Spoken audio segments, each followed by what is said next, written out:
Bien, buenas noches con todos. Mi nombre es Rubén Guillermo López Rueda.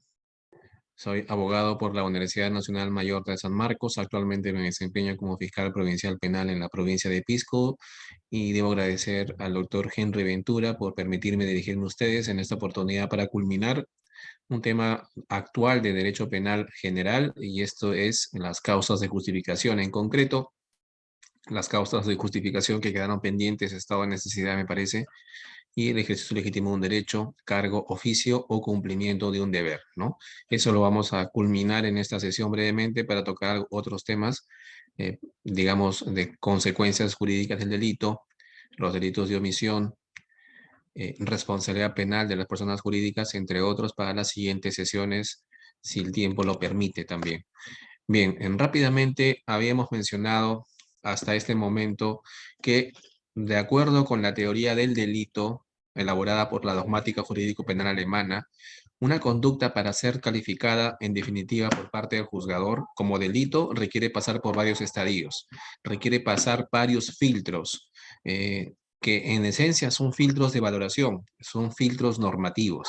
Incluso con la conducta, dijimos, el primer filtro es la conducta. Hay que analizar si, en primer lugar, un caso puesto a conocimiento nuestro como abogados, jueces o fiscales, es, en primer lugar, una conducta. Si no es una conducta, ya de plano descartamos ese hecho como una conducta humana voluntaria. Pero siendo este el primer filtro, el segundo filtro, dijimos en su momento, es la tipicidad, ¿no? La tipicidad, que es el último elemento desarrollado por la dogmática jurídico-penal alemana. El tipo penal que surge del derecho civil es aquella cualidad que tiene la conducta humana voluntaria de estar encuadrada en un tipo penal concreto, es decir, en un tipo penal de la parte especial de nuestro Código Penal. Así, por ejemplo, si tenemos una conducta humana voluntaria de lanzar una piedra por parte de una persona, nadie duda que esta conducta es una conducta humana voluntaria, aparentemente lo estamos advirtiendo así, y será una conducta humana voluntaria típica, puesto que si la piedra le cae a otra persona, estaremos hablando de un delito de lesiones, ¿no? Claro, evidentemente, si supera el mínimo de los días de incapacidad médico-legal, será pues lesiones delito. Pues bien, esa cualidad de la tipicidad, que es el segundo filtro para establecer que una conducta es delictiva, hace que la conducta sea típica. Pero hay más. Hay un tercer filtro para que una conducta típica puede llegar a ser considerada como delito. Y es que esta conducta humana voluntaria, puesto que es una conducta humana voluntaria y que además se encuadra en un tipo penal determinado, por ejemplo, el delito de lesiones, o por el delito de robo, o el delito de extorsión, o el delito de, digamos, de homicidio, tiene que ser una conducta contraria a nuestro ordenamiento jurídico. Y a partir de ahí dijimos, esa contrariedad al ordenamiento jurídico por parte de esta conducta humana es pues el análisis del estudio de la antijuridicidad. Y la antijuridicidad no es más que una cualidad que tiene esta conducta típica de ser contraria al ordenamiento jurídico. Por tanto, lo dijimos en su momento, no basta, pues, para tener un delito que tengamos una conducta humana voluntaria y que además esa conducta encuadre en un tipo penal concreto, sino que además esa conducta no debe estar justificada por ninguna parte de nuestro ordenamiento jurídico. La cualidad de ser una conducta contraria al ordenamiento se le conoce como la antijuridicidad, que puede ser material y formal, ¿no? Esa distinción es clásica, digamos, clásica a nivel de la antijuridicidad, y se entiende que una conducta tiene una antijuridicidad formal porque es contraria al ordenamiento, ¿no? Lesionar, pegar al vecino, ¿no? O de repente faltar a los alimentos que se deben a un menor de edad, ¿no? O, digamos, sustraer bienes que no me corresponden, ¿no? De un compañero de trabajo, ¿no? Esas conductas son típicas de diversos delitos, pero además son contrarias al ordenamiento jurídico, puesto que no existiría ninguna causa que las justifique. La contrariedad formal al ordenamiento se le conoce como antijuridicidad formal, pero cuando esa conducta afecta a bienes jurídicos concretos, por ejemplo, estoy dejando de pasar alimentos al menor, estoy sustrayendo un bien de una persona en concreto, un patrimonio, estoy afectando bienes jurídicos. Y ahí hablamos ya no de una antijuridicidad o contrariedad en términos formales, sino en una contrariedad en términos materiales. Es decir, antijuricidad material, cuando la conducta típica afecta un bien jurídico en concreto. Y dijimos que para estudiar la contrariedad de la conducta con el ordenamiento había que estudiarla en términos negativos, es decir, analizando cada una de estas causas que hacen que esa conducta, que aparentemente sería ilícita, sea lícita o conforme a derecho. Para esto ya tocamos en sesiones anteriores cuáles son las principales causas que justifican una conducta, es decir, que hacen que una conducta típica esté permitida, sea lícita, sea conforme a derecho, y la causa de justificación más importante, dijimos, es la legítima defensa, ¿no? La clásica no es la única, pero es la que usualmente se utiliza o es alegada por los abogados defensores para, digamos, justificar la conducta delictiva o la conducta típica de sus patrocinados. Ojo, no es que las causas de justificación, por ejemplo, legítima defensa, se den en estado puro en cada caso en concreto. La realidad es tan variada que en algún momento una conducta que pueda estar justificada por alguna de estas causales del artículo 20 pueda encuadrar o bien en la legítima defensa, o bien en un estado de necesidad, o bien en el ejercicio legítimo de un deber, derecho, perdón, en el ejercicio legítimo de un derecho, oficio o cargo, o en el cumplimiento de un deber. Es decir, no es que en la realidad se den causas de justificación en estado puro, ¿no? No es que, no, este es un estado, esta es una legítima defensa, o este es un estado de necesidad justificante o exculpante, o esta de aquí es definitivamente el cumplimiento de un deber por parte de un policía, por ejemplo, ¿no? Que está disparando su arma para repeler un robo, por ejemplo. No, no. En la realidad, las causas de justificación no se dan en estado puro.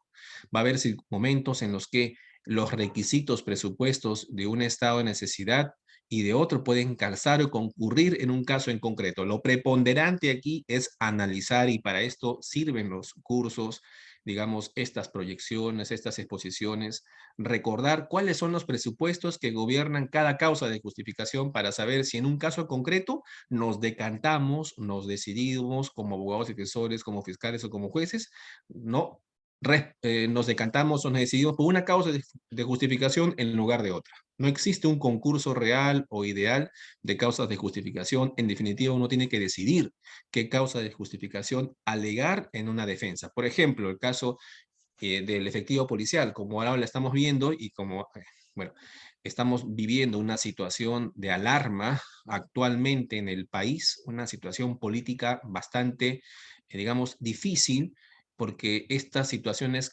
de políticas, de conflagración política, cuando acarrean afectaciones a bienes jurídicos como patrimonio público, privado, vida, integridad de las personas, es una situación de alarma, ¿verdad? Y ante esta situación de alarma, lo que se exige de las autoridades es el mantenimiento del orden, ¿no? Como ustedes conocen, digamos, los encargados de mantener el orden público interno y de prevención del delito y de aseguramiento y del combate a la delincuencia es, en concreto, la Policía Nacional, ¿no? Cuando tenemos en un caso en concreto la actuación de la Policía Nacional, lo primero que se nos ocurre es si el efectivo policial comete un hecho voluntario típico, como por ejemplo abuso de autoridad o lesiones o homicidios, que es la típica, por ejemplo, ¿no? Que son las denuncias que abundan contra efectivos policiales cuando aparentemente cumplen un deber. La causal de justificación que se alega o que uno piensa de primera intención de arranque es: ese efectivo policial está cumpliendo un deber. Y cumplimiento del deber, efectivamente, está así normado, es una causa de justificación, ¿verdad? Pero hay situaciones, y la estamos viviendo actualmente en las noticias, en las que esa causa de justificación puede no ser atinado, o sea, puede, digamos, convertirse en otra causa de justificación, como es la legítima defensa. Ya no es el efectivo policial que en su día de Franco está caminando, transitando por la vía pública y advierte que un señor está siendo asaltado, y el efectivo policial, en cumplimiento de su deber, digamos, salvaguarda a esa persona que está siendo asaltada, evita que lo asalten o en todo caso detiene a las personas y recupera los bienes o intenta recuperarlos de la persona que ha sido afectada. En esos casos estamos viendo una conducta en cumplimiento del deber por parte del efectivo policial, de tal suerte que en esas circunstancias, si el efectivo policial afecta bienes jurídicos de terceros, lo está haciendo en cumplimiento de un deber, ¿no? Será pues una conducta típica, pero no es antijurídica, sino conforme a derecho por la causa de justificación, cumplimiento del deber. Pero ¿qué sucede cuando el efectivo policial se ve rebalsado, ¿no? Cuando hay un peligro que se cierne no a su deber en sí, sino a su propia vida e integridad física. Y el efectivo policial repele esa agresión ilegítima con lo que tiene a la mano. En primer lugar, puede utilizar el garrote, puede utilizar, no sé, se me ocurre cualquier otra arma que tenga que no, y que en definitiva no sea el arma, su arma de reglamento, pero cuando tenga que utilizar el arma para salvar su propia vida e integridad física, ya no estamos hablando de un cumplimiento de un deber, estamos hablando ahí del ejercicio de legítima defensa, ¿verdad? Por tanto, estas causas de justificación tienen que analizarse en función de sus presupuestos, ¿verdad? Porque en la realidad no se presenta una causa en estado puro, sino que en la realidad vamos a encontrar situaciones en las que concurren varios de los requisitos de cada una de estas causas de justificación y en definitiva nosotros tenemos que decidir cuál es la que corresponde a ese caso en concreto. Una de estas es el estado de necesidad, como ya me parece, ya lo analizamos en la sesión anterior, y vamos a pasarlo rápidamente para luego culminar. Repito, esta sesión va a ser más o menos breve, porque la idea es culminar con las causas de justificación en esta sesión y ya dejar para la próxima semana o sesiones distintas otros temas de derecho penal general. Este estado de necesidad también es una causa de justificación y también es una causa de exculpación, que se ve al nivel de la culpabilidad, ¿no? El estado de necesidad a secas, ¿no? Sin hacer todavía la distinción entre estado de necesidad justificante o exculpante, está regulado en el artículo 20, que es casi, y lo dijimos, un cajón desastre. El artículo 20 de nuestro Código Penal regula no solamente causas de exculpación, causas de justificación, sino también causas de atipicidad, hasta causas que excluyen la conducta. Pues bien, el inciso cuarto del artículo 20 regula este estado de necesidad justificante, ¿no? El que ante un peligro actual o inminente, y así lo regula, e insuperable de otro modo, que amenace la vida, la integridad corporal, la libertad u otro bien jurídico, realice un hecho destinado a conjurar dicho peligro de sí o de otro, siempre que concurran los siguientes requisitos. Cuando de la apreciación de los bienes jurídicos en conflicto, afectados, y de la intensidad del peligro que amenace el bien jurídico, resulta predominante sobre el interés dañado y cuando se emplea un medio adecuado. Los estados de necesidad tienen como fundamento no en la protección del ordenamiento jurídico, que es el fundamento de la legítima defensa, y que en la legítima defensa inclusive se permite afectar un bien de mayor valor por encima de un bien de menor valor, ¿no? Incluso puedo afectar el bien jurídico vida con la finalidad de proteger el bien jurídico patrimonio. En la legítima defensa, el principio no es el de la ponderación de intereses o del interés más preponderante, como sí lo es en el estado de necesidad. En el estado de necesidad, el fundamento de esta causal de justificación es que en un caso en concreto, en donde hay un peligro, o hay un peligro real, inminente, ¿no? A un bien jurídico importantísimo, como puede ser la vida, la integridad corporal, la libertad, se elige conjurar el peligro afectando un bien jurídico que sea de menor valor que esta vida, que esta integridad corporal, que esta libertad. ¿Cuál es el ejemplo típico que se estila presentar para ejemplificar una causa de justificación, este estado de necesidad justificante? Bueno, me están persiguiendo con un arma de fuego. Estoy caminando por la vía pública y viene un enemigo, me está persiguiendo con un arma de fuego porque quiere matarme, ¿verdad? Entonces lo que hago yo es, intento primero huir para salvar mi vida. Y en esa huida rompo la cerca del vecino, rompo la puerta del vecino, digamos, empujo a la vecina, a la esposa que cae y se lesiona, luego rompo la puerta posterior del vecino, rompo la reja de la puerta posterior del vecino y sigo corriendo.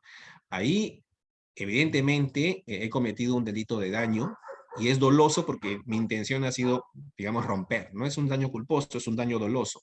Es más, en concurso ilegal con violación de domicilio. O sea, ahí hay afectaciones a bienes jurídicos que yo he cometido y por tanto son conductas voluntarias típicas de varios delitos. La pregunta es, ¿yo sería responsable, digamos, penalmente por la comisión de esos delitos? Y la respuesta es en base o en función del estado de necesidad justificante, que no. Que si bien esa conducta mía de afectar su cerca, sus puertas, incluso agredir físicamente a la señora, esposa, son conductas típicas de diversos delitos, lo cierto es que esas conductas se encuentran justificados por ese estado de necesidad en el que yo me encontraba. Y eso es un estado de necesidad justificante, puesto que para el caso en concreto, yo he dado prioridad a un interés preponderante, que es salvar mi propia vida por encima de un interés menos preponderante, en ese caso en concreto, que es el patrimonio de mi vecino o la integridad física de mi vecina, ¿no? El fundamento es, por tanto, ustedes lo pueden ver, el interés preponderante. No es la afirmación del derecho, como es el fundamento de la legítima defensa. No, aquí hay que hacer una ponderación, en primer lugar. Hay que siempre salvar el bien jurídico más importante, más preponderante en un estado de necesidad. Se excluye la antijuridicidad por la necesidad de la lesión en relación a la menor importancia del bien que se sacrifica respecto del bien que se salva. Y ya señalamos que la diferencia entre el estado de necesidad justificante y la legítima defensa es que en la legítima defensa no se requiere la proporcionalidad entre los bienes o valores que sí exige el estado de necesidad. En el estado de necesidad hay un análisis de ponderación de bienes jurídicos. ¿Qué bien se va a salvar y qué bien se va a afectar? Ese análisis de ponderación es el que se hace al momento de aplicar un estado de necesidad justificante, lo que no ocurre en la legítima defensa. En la legítima defensa incluso puede afectar bienes de mayor valor para proteger un bien jurídico de menor valor. Y hemos dicho también que hay una distinción entre estado de necesidad defensivo y agresivo, esto según la doctrina alemana, que califica el estado de necesidad defensivo como la legítima defensa y el estado de necesidad agresivo como nuestro estado de necesidad justificante, ¿no? Y hay una teoría que diferencia ambos tipos de estados de necesidad, ¿no? La teoría de la diferenciación, y esto se habla bastante cuando se tocan estos temas, la teoría de la diferenciación en el estado de necesidad. Diferencia entre estado de necesidad justificante y exculpante, en donde en el primero, en el estado de necesidad justificante, hay una ponderación porque lo que se salva es un interés jurídico de mayor valor que el interés jurídico que se sacrifica, ¿no? En el caso, por ejemplo, del patrimonio de mi vecino versus la vida de mi persona, ¿no? En cambio, en el estado de necesidad exculpante, que se analiza a nivel de la culpabilidad y al nivel de la, digamos, exigibilidad de conductas conforme a derecho, es un estado de necesidad exculpante, se estudia, pues forma parte de lo que se conoce como el reproche a la conducta del autor, ¿no? Antes que reproche, mejor sería prudente hablar de la exigibilidad. ¿Le es exigible a una persona en un contexto de necesidad actuar conforme a derecho? Bueno, en un estado de necesidad exculpante no se le puede exigir a una persona actuar conforme a derecho. ¿Por qué? Porque en el estado de necesidad exculpante lo que hay es un conflicto de bienes jurídicos de igual valor, ¿no? Es la vida de mi persona versus la vida del tercero, ¿no? Es su vida o la vida mía, ¿no? Por tanto, el clásico ejemplo es la tabla de Carneades de dos náufragos que solamente, uno de ellos solamente puede ser rescatado, puede cogerse, asirse de una tabla, porque esa tabla de madera solamente resiste el peso de uno de los dos náufragos, ¿no? Por tanto, uno mata al otro y ese homicidio no puede ser, digamos, castigado. Ahí no se le puede exigir, en ese caso en concreto, al náufrago que mató al otro, que actúe conforme a derecho porque ha estado en un estado de necesidad, en el que se ha privilegiado la propia vida del náufrago frente a la vida del otro náufrago. Por tanto, ahí el conflicto es entre bienes jurídicos de igual valor, ¿no? En cambio, en el estado de necesidad justificante que estamos analizando actualmente, los bienes jurídicos son de distinto valor, ¿no? Y por tanto, el interés preponderante que se protege es del bien jurídico de mayor valor. Dijimos también que el estado de necesidad justificante tiene tres requisitos: una situación de peligro, es decir, una situación de necesidad, Luego tiene que haber una acción necesaria y el elemento subjetivo, esto es que la persona no solamente tiene que desplegar con su conducta una afectación al bien jurídico de menor valor, sino que también debe saber que está actuando en estado de necesidad justificante. Bien, y con eso culminamos el análisis del estado de necesidad justificante, que me parece lo tocamos en la sesión anterior, y ahora nos queda por, digamos, explicar estas otras causas de justificación, ¿no? Los actos permitidos por la ley o por el ordenamiento jurídico que se clasifican en ejercicio legítimo de un derecho, por ejemplo, ¿no? Yo, cuando ejerciendo un derecho afecto bienes jurídicos, no soy responsable penalmente, porque estoy ejerciendo un derecho, ¿no? También, cuando ejerzo actos propios de mi cargo o de mi oficio. Y finalmente, para el caso de los policías, que es común, cuando el efectivo policial está cumpliendo un deber, cumple con un deber, y en ese deber, evidentemente, hay afectación de bienes jurídicos. Sin embargo, hay una causa de justificación en el sentido de que el efectivo policial está cumpliendo con el deber, por ejemplo, cuando detiene a una persona en flagrancia delictiva. Ahí hay una afectación a la libertad de locomoción, definitivamente que la hay, pero el efectivo policial está cumpliendo con un deber de, digamos, de prevención del delito. Vamos a ver cada uno de estos supuestos, estas causas de justificación que regulan nuestro ordenamiento jurídico para culminar con la sesión. Partiendo porque estas causas de justificación, la primera, están contempladas en el artículo 20, inciso 8 de nuestro Código Penal. Está exento de responsabilidad penal el que obra por disposición de la ley en cumplimiento de un deber o en el ejercicio legítimo de un derecho, oficio o cargo. Por razones de seguridad jurídica no podría resultar punible una conducta que el propio ordenamiento autoriza, ¿no? Si estamos hablando de que esta causa de justificación está contemplada en la ley o en el propio ordenamiento jurídico, la pregunta, el cuestionamiento que ustedes me harían es: ¿y para qué se menciona? ¿No es acaso una redundancia? No, no lo es, ¿no? Es prudente que el ordenamiento lo regule expresamente, ¿no? El ordenamiento jurídico autoriza excepcionalmente una conducta que implica afectar bienes jurídicos de terceros de modo típicamente relevante. ¿Y esto por qué? Porque hay una conducta que afecta bienes jurídicos, ¿no? Hay situaciones en las que el ejercer un derecho, cumplir con el deber, cumplir con un oficio o cargo, entraña pues afectación de bienes jurídicos. Por tanto, es importante que el ordenamiento jurídico regule estas causas de justificación para amparar justamente el ejercicio de ese derecho, en ese caso en concreto, o el cumplimiento de ese oficio o cargo, en ese caso en concreto, o el ejercicio legítimo de un deber, o el cumplimiento de un deber. Empezamos por el ejercicio legítimo de un derecho. Ejercen legítimamente sus derechos los sujetos que realizan conductas que no están prohibidas.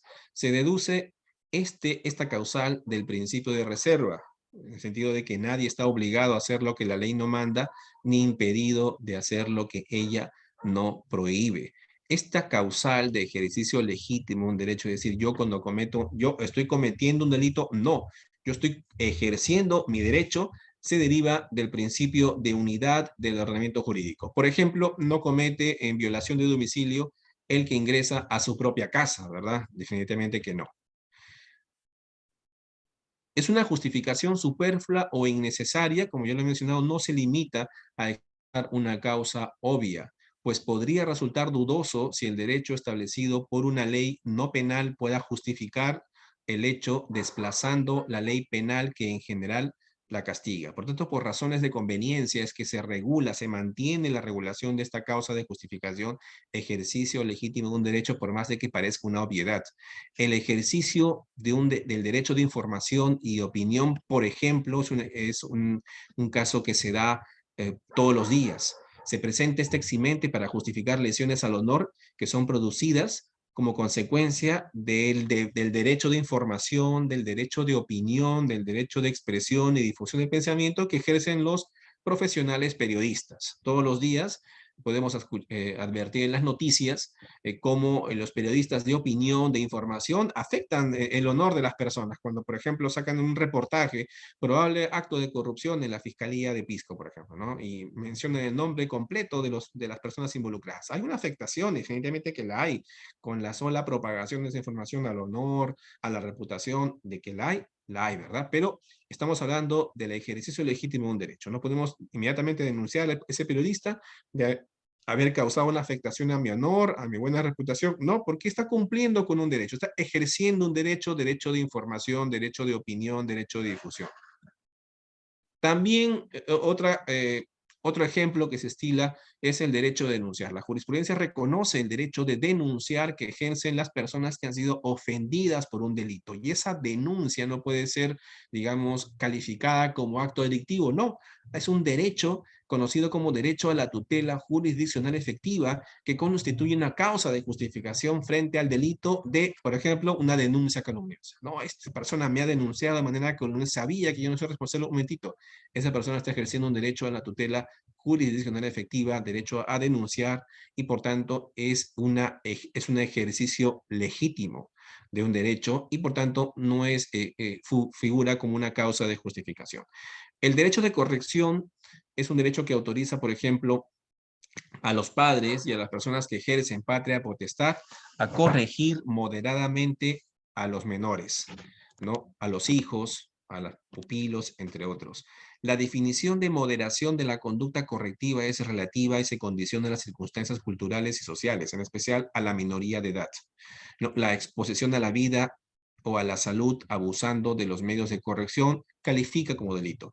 Si yo, ejerciendo mi patria potestad como padre de mis hijos, los corrijo moderadamente, no los voy a agredir, no los voy a golpear ni darle patadas, ¿no? Pero los corrijo moderadamente, por ejemplo, con un castigo de no salir en las tardes, o no salir a pasear, no salir a fiesta, evidentemente ese derecho de corrección está afectando bienes jurídicos de los derechos de mis hijos, ¿no? Está afectando el derecho de locomoción, está afectando el derecho, por ejemplo, bueno, el derecho de locomoción es el más importante, ¿no? Cuando yo castigo a mi hijo, lo mando al cuarto, ¿no? Ahora, pero esa afectación no constituye delito, o en todo caso hay una afectación al bien jurídico, pero que se encuentra justificada porque esta persona está ejerciendo un derecho que está contemplado en el Código Civil, el derecho de corrección de los padres, ¿no? Claro, pero siempre que sea moderadamente. Y finalmente, otro ejemplo, el ejemplo que se da en el ejercicio legítimo de un derecho es el derecho de retención del acreedor sobre bienes del deudor. Este derecho de retención está contemplado en el Código Civil, está contemplado en una norma no penal, en el artículo 1123 y siguientes del Código Civil, que constituyen un supuesto de justificación, por ejemplo, frente a un eventual delito de apropiación ilícita. Y el ejemplo clásico es, pues, el del mecánico que recibe un vehículo de su cliente para las reparaciones respectivas a cambio de una contraprestación dineraria que por convenio debe ser cancelada al momento en que está listo el vehículo para ser entregado a su propietario. De tal suerte que si estando listo el vehículo para entregarlo al propietario, el propietario viene y señala no tener dinero para pagar la reparación, el mecánico está en la obligación, tiene el derecho de digamos, el derecho de retención en el sentido de quedarse momentáneamente con el vehículo hasta que el propietario le pague la reparación. Y eso no es un derecho, y ahí no está cometiendo ningún delito, por ejemplo, de apropiación ilícita por parte del mecánico. No, no está incurriendo en el delito del artículo 190 del Código Penal, porque el mismo ordenamiento jurídico, en este caso, el ordenamiento jurídico no penal, ¿no? Está incluyendo un derecho que es el derecho de retención, y por tanto el ejercicio legítimo de un derecho funciona aquí como una causa de justificación. Otras causas de justificación son, por ejemplo, actos cuando el sujeto, esta persona, ejerce actos propios del oficio o del cargo. Actos propios de oficio o cargo. Y estos oficios o cargos, evidentemente la doctrina lo entiende como que son oficios o cargos públicos. No pueden ser oficios o cargos privados. Estos oficios o cargos se refieren a potestades públicas. Esta interpretación restrictiva, porque no está en la propia norma, lo estamos interpretando así nosotros, se sustenta en el hecho de que el ejercicio de una potestad privada constituiría una conducta penalmente irrelevante. Ni siquiera podría afirmarse la existencia de un riesgo prohibido, por ejemplo, cuando el gerente de una empresa hace valer su cargo para, digamos, mandar a la casa a un trabajador que ha llegado tarde, no sé, me imagino, ¿no? En el ámbito privado, no hay relevancia penal, ¿no? No hay relevancia penal en el ámbito privado, al menos en cuanto al oficio o cargo, pero sí en el ámbito público. Por tanto, es en el ámbito de las actuaciones funcionariales u oficiales en donde tiene relevancia esta causa de justificación, actos propios del oficio o del cargo. Inclusive hay actuaciones excepcionales de naturaleza coactiva, por ejemplo, de magistrados, autoridades administrativas. La Policía Nacional pues, también puede ejerciendo su oficio o cargo afectar derechos frente a particulares y que podrían encajar en tipos penales de coacciones, por ejemplo, secuestros, allanamientos, lesiones, entre otras. Por ejemplo, un ejemplo típico de ejercicio de un oficio o cargo es, por ejemplo, los allanamientos, ¿verdad? Cuando hay una orden de allanamiento para ejercerla por parte de la Policía Nacional y el Ministerio Público, hay una afectación al derecho de la propiedad, el derecho a la violabilidad del domicilio, entre otros derechos, el derecho al patrimonio privado, por ejemplo, cuando hay incautación de bienes en ese allanamiento, ¿no? Pero siempre por orden judicial. Ahí el efectivo policial está cumpliendo un cargo, está ejerciendo un cargo. Distinto el cumplimiento de un deber del policía, por ejemplo, cuando el policía está de franco y advierte la comisión de un delito en flagrancia, tiene que intervenir, tiene la obligación porque el deber se lo impone. Entonces, si esa persona, policía, interviene y detiene en flagrancia a este sujeto que estaba asaltando a una mujer, está cumpliendo con un deber, ¿no? ¿Al ciudadano se le puede delegar funciones públicas? Sí, ¿no? Un ciudadano podría ejercer un cargo o oficio por delegación, y el ejemplo típico es el arresto ciudadano del artículo 260 del Código Procesal Penal. ¿Qué dice este artículo? En los casos de detención policial, toda persona podrá proceder al arresto en estado de flagrancia delictiva. La privación de la libertad que entraña este arresto ciudadano no podrá, por tanto, ser calificado como un delito que esté cometiendo este ciudadano que está arrestando a otro. No, porque hay un deber, un cargo, un oficio que por delegación está ejerciendo. Se le llama arresto ciudadano. No configura, por tanto, esta privación de la libertad de locomoción un delito contra la libertad personal. Existe el interés público de asegurar que un sospechoso no rehúya la investigación. Si la potestad pública se ejerce dentro del marco de la legalidad y conforme a las exigencias y usos propios de cada cargo u oficio, por tanto, no habrá delito y habrá una causa de justificación acto en el ejercicio de un oficio o cargo. Por ejemplo, en el caso del arresto ciudadano, hay procedimientos que tiene que seguir la persona que está aprendiendo a otra, que está arrestando a otra. Por ejemplo, no puede extralimitarse en el uso de la fuerza, inmediatamente tiene que llevarla a la delegación policial sin demora. La policía tiene que asegurar el derecho de defensa, tiene que leerle sus derechos, entre otros, ¿verdad? Si se ejerce, si se cumple con este procedimiento, se ampara la causa de justificación que estamos desarrollando actualmente. Y tiene que haber también proporcionalidad en el ejercicio del cargo u oficio.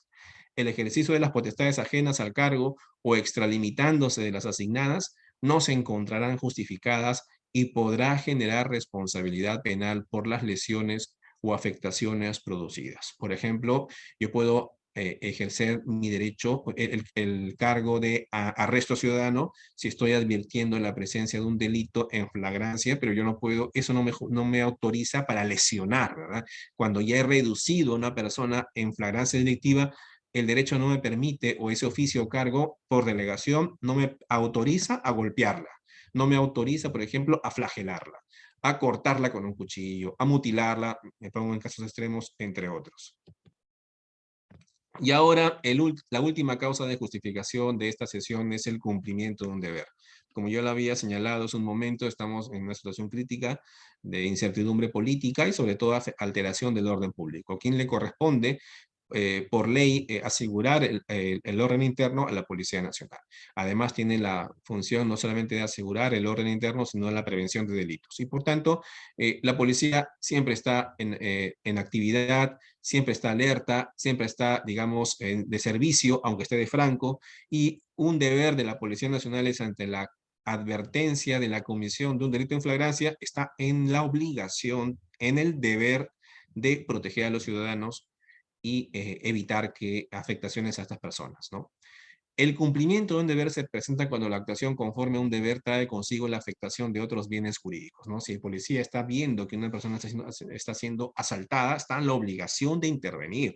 Está en la obligación de intervenir deteniendo, incluso lesionando, haciendo uso de su arma de reglamento a este asaltante, y esas afectaciones a bienes jurídicos, esas afectaciones se presentarán como conforme a un deber. Un sector de la doctrina nacional considera que se trata de una causa de atipicidad, causal de atipicidad. ¿Por qué regular esta actuación de la policía que está en cumplimiento de un deber al nivel de la antijuridicidad? ¿No? ¿Por qué considerar un hecho típico? Que se estudie a nivel de la tipicidad, que sea conducta, pero que no sea ni siquiera típica. Señala esto este sector de la doctrina porque considera que se trata de un acto jurídicamente correcto, adecuado, es un acto incluso obligatorio. Sin embargo, se trata de una permisión general o en todo caso, o si el ejercicio del deber autoriza en el caso en concreto la afectación de un bien jurídico.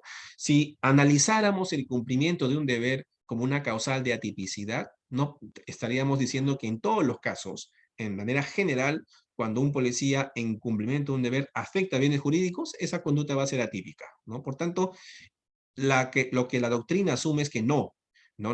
El cumplimiento de un deber por parte del efectivo policial que entraña afectación a bienes jurídicos no puede estudiarse a nivel de la tipicidad, no puede ser permitido en términos genéricos, sino que debe ser permitido en términos específicos, analizando el caso en concreto. Por eso es que se estudia esta causa de justificar, este cumplimiento de un deber a nivel de la antijuridicidad, ¿no? Como para analizar el caso en concreto, si en realidad la afectación de bienes jurídicos por parte del efectivo policial ha sido incumplimiento de un deber de la policía. No debe ubicarse en el ámbito de la tipicidad, por tanto, sino en el ámbito de la antijuridicidad como permisión excepcional en una situación de conflicto. La fuente legal es del deber, es pues la ley, ¿no? Mientras el obligado se mantenga dentro del deber que está contemplada en la ley, su conducta siempre va a quedar justificada, aunque traiga consigo lesiones de un bien jurídico. Por ejemplo, el cumplimiento del deber del funcionario bancario de comunicar a la unidad de inteligencia financiera las operaciones inusuales o sospechosas detectadas dentro de la entidad bancaria en la que trabaja, ¿no? Este es el ejemplo típico. Este es un delito conexo al delito de lavado de activos, regulado en el decreto legislativo 1106. ¿Verdad? Este es un delito conexo, uno de los dos delitos conexos, ¿no? En la omisión de comunicación de una operación, de reporte de comunicación de una operación inusual o sospechosa por parte de la persona encargada, ¿verdad? Ese cumplimiento de un deber no genera una responsabilidad, por ejemplo, por parte de este agente del delito de violación del secreto profesional o la intimidad personal de los clientes del banco en el que trabaja. No, puesto que es un deber que está contemplado en la ley. Cuando el funcionario bancario comunica a la unidad de inteligencia financiera una operación inusual o sospechosa de lavado de activos, está cumpliendo con un deber, pero sí, definitivamente afectando al secreto profesional o intimidad personal, pero en cumplimiento de un deber. Por tanto, ahí opera esta causa de justificación. O el testigo que revela que el encausado cometió un delito, ¿no? El testigo que va a juicio y declara, esa persona cometió un hecho. Soy testigo, yo lo pude observar. Le disparó su arma, le metió un puñete a su esposa, o digamos, chocó su vehículo en estado de embriaguez contra la casa del vecino, ¿no? Y lesionando a mi vecina, ¿no? Este testigo definitivamente está afectando derechos de la persona contra quien está declarando, pero definitivamente no podrá ser denunciado por ningún motivo porque está cumpliendo con un deber como testigo, ¿no? No solo se protegen deberes funcionariales, sino que también alcanza a cualquiera que se le imponga el cumplimiento de un deber. El Código Penal distingue cumplimiento de un oficio cargo y cumplimiento de un deber, porque del cargo funcionarial se desprenden no solo deberes funcionariales, sino también potestades. No, ahora, hubieron modificaciones a esta causal de justificación. La primera fue en el año 2007, con el famoso decreto legislativo 982, que incorporó una causal de justificación, ¿no? En el inciso 11 del artículo 20, las lesiones o muertes causadas por las Fuerzas Armadas o la Policía Nacional en cumplimiento de su deber y en el uso reglamentario de sus armas. A mi entender y a entender de cierto sector de la doctrina, a la que tuve que revisar para justamente preparar estas diapositivas, era una causal de justificación innecesaria, puesto que ya estaba regulado el cumplimiento de un deber a secas. Esta causal pensada directamente para las Fuerzas Armadas y la Policía Nacional era, por tanto, innecesaria, puesto que ya estaba regulado ya anteriormente, ¿no? Sin embargo, hubo otra modificación, la última del año 2014, por ley 30.151. ¿Qué señala esta última modificación? Elimina el término en forma reglamentaria, que estaba contemplada acá, en el decreto legislativo 982, ¿no? Las lesiones o muertes causadas en cumplimiento de su deber y en uso reglamentario de sus armas. Ya. La última modificación elimina esa frase, en forma reglamentaria, ampliando el uso de estos medios lesivos a cualquier otro medio de defensa. Señala cualquier otro medio de defensa. Esta modificación aparentemente estaría dando carta de ciudadanía a las Fuerzas Armadas y la Policía Nacional de manera discrecional para, utilizando sus armas de reglamento, matar a diestra y siniestra. Sin embargo, esto no puede ser entendido de esta manera, ¿no? No se puede entender que esta causa de justificación del inciso 11 modificada por esta ley, la 30.151, permite a la Policía Nacional matar o lesionar de manera totalmente discrecional, sino que debe entender, debe someterse a los principios de la excepcionalidad, debe someterse al principio de proporcionalidad y al principio de humanidad. Son los principios que regulan la actuación de la Policía Nacional cuando afecta a derechos, ¿no? En cumplimiento de un deber policial, afecta a derechos. Pero esos deberes tienen que sujetarse a estos principios, porque estos principios están contemplados en los principios básicos sobre el empleo de las fuerzas y de armas de fuego en el marco de los acuerdos adoptados por las Naciones Unidas, ¿no? Aquí se contemplan determinados digamos, principios que gobiernan la actuación de la Policía Nacional. La Policía Nacional no puede hacer uso de la fuerza de manera abusiva, por ejemplo. La intervención de la policía siempre es excepcional para afectación de derechos y tiene que ser proporcional y tiene que ser humana. Un caso especial de la colisión de deberes justificantes, por ejemplo, se da cuando hay deberes institucionales, ¿no? Cuando menciono deberes institucionales, estamos hablando de los deberes del padre, del maestro al alumno. Son deberes que se dan en ciertas instituciones sociales. Son los llamados deberes institucionales.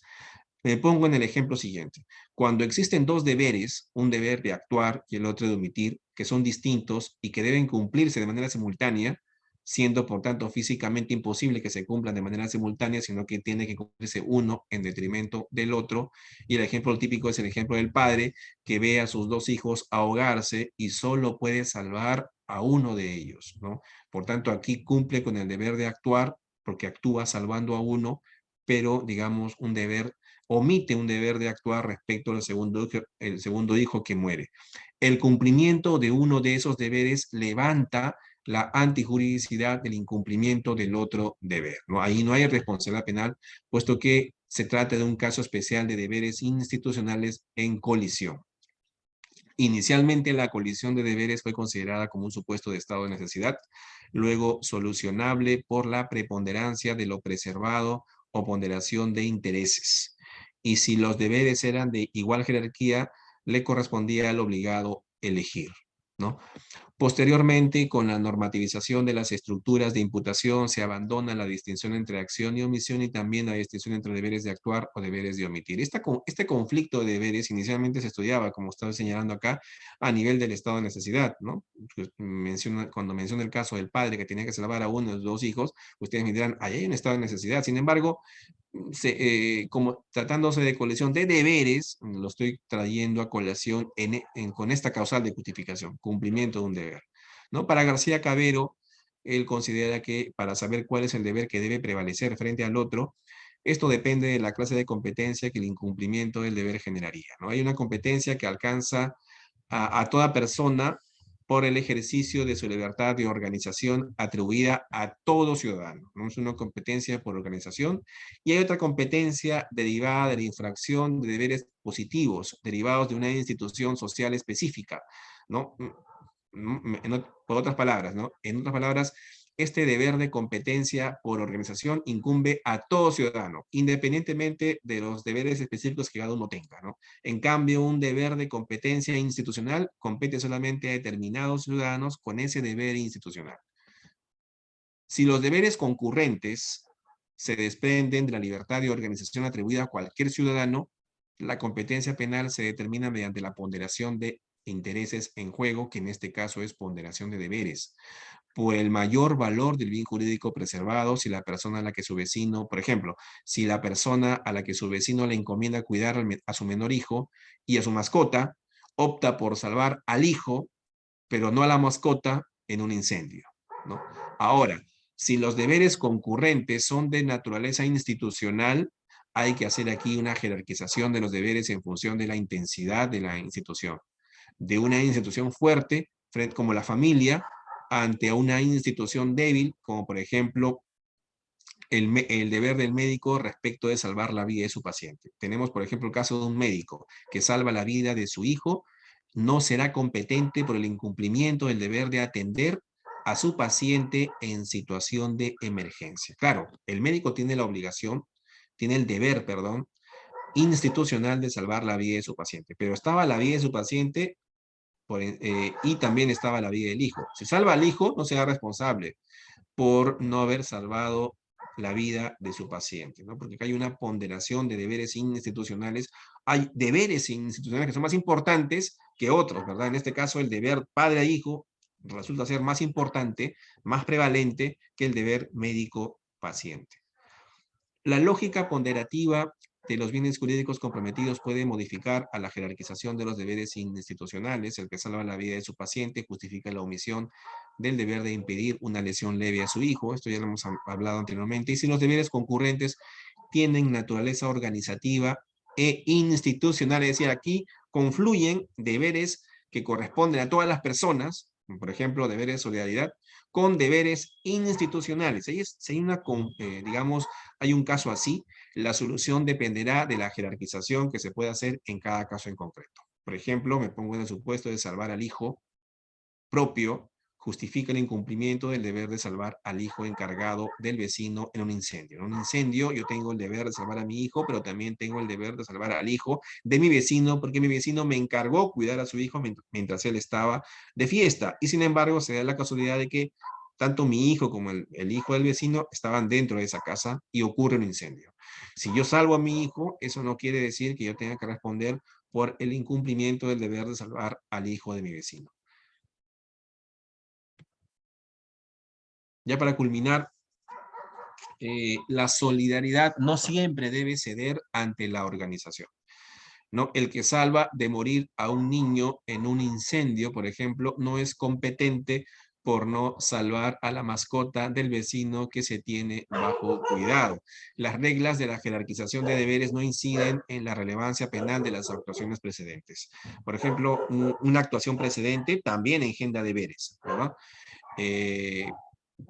Por ejemplo, en el supuesto, esto se estudia a nivel de los delitos de omisión, ¿no? Si yo en este momento se me ocurre salir de mi vivienda y cavar un hoyo en la mitad de la vereda o en la mitad de la pista y no pongo no cerco el hoyo, de tal suerte que los transeúntes pueden caer y lesionarse, ¿no? Hay una injerencia mía previa que amerita que yo tome medidas de protección para que otras personas no se lesionen. Si yo no tomo las medidas de protección, yo responderé por las lesiones que pueda causar, incluso por la vida de personas que pueden perder la vida cayendo ese hoyo que yo mismo he cavado, ¿no? Hay un deber de injerencia. Por ejemplo, el que lanza a un lago a un niño que no sabe nadar, ¿no? Quiere matarlo, y se percata que su hijo se estaba ahogando. El cumplimiento del deber institucional de salvar al hijo no lo va a eximir de responder por el homicidio doloso del niño ahogado, por ejemplo, ¿no? Es un caso bastante peculiar. Y si la imputación es por culpa, por ejemplo, yo lanzo a un niño, pero estaba asumiendo que el niño sabía nadar, y en ese momento estaba mi hijo también estaba ahogando, y yo agarro y salvo a mi hijo, pero el muchacho al que yo lancé pensando que sabía nadar, pero no sabía y se termina ahogando, no podrá imputarse homicidio doloso del niño porque se preservó ahí la vida del propio hijo, ¿no? Justamente yo estaba empujando a un niño y tú sabes nadar, plum, le empujo, pero sucede que no sabía nadar, pero no puedo tampoco salvarlo porque mi hijo también se estaba ahogando, ¿no? Si yo hago prevalecer ese deber institucional padre-hijo, ¿no? Por encima de un delito culposo, no responderé por esa muerte en forma culposa. Bien, y con esto, doctores, he culminado las causales de justificación, las que están contempladas en nuestro Código Penal, y para una siguiente sesión ya continuaremos con otros temas de derecho penal parte general, ¿no? Agradezco la asistencia y la atención que me han brindado y al doctor Henry también por permitirme dirigirme a ustedes. Muchas gracias a todos. Buenas noches, doctor. Doctores, ¿alguna pregunta? Doctora Silvia, doctor Tomar, ¿alguna pregunta, por favor? Bueno, doctor, no hay pregunta, entonces culminamos la sesión de hoy y nos vemos hasta la próxima semana. Muy amable. Gracias. Buenas noches con todos. Buenas noches. Gracias nuevamente, doctor Henry. Buenas noches y al auditorio, muchas gracias a ustedes por permitirme dirigirme a ustedes. Gracias. Buenas noches con todos.